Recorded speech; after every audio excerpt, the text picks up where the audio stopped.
ભરૂચ શહેર જિલ્લામાં એકાદ સપ્તાહના વિરામ બાદ મંગળવારે પુનઃ મેઘરાજાએ પધરામણી કરી, જેમાં ભરૂચમાં સૌથી વધુ 2 ઇંચ વરસાદ વરસ્યો।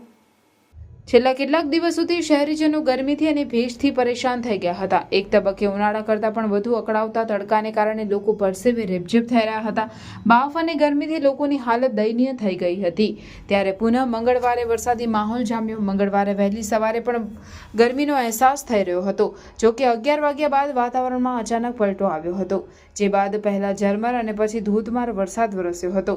અંદાજિત અડધો કલાક સુધી વરસેલા વરસાદે વાતાવરણમાં ઠંડક પ્રસરાવી દીધી, જે બાદ પુનઃ વરસાદ બંધ રહ્યા બાદ આજે સાંજે 5:30 વાગ્યા પછી પુનઃ વરસાદ વરસવાનો શરૂ થયો હતો।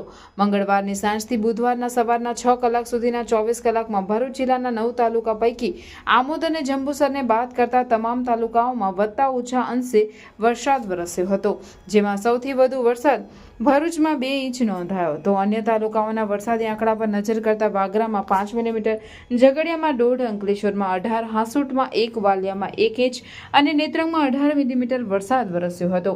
હવામાન વિભાગ દ્વારા ભરૂચમાં મંગળવારથી 4 દિવસ સુધી ભરૂચ પંથકમાં છૂટાછવાયા ભારે વરસાદની આગાહી કરવામાં આવી છે, પણ બુધવાર સવારથી પુનઃ ઉઘાડ નીકળતા ગત રોજની પ્રસરેલી ઠંડક ગાયબ થઈ જતા પુનઃ ગરમીનો અહેસાસ થઈ રહ્યો હતો।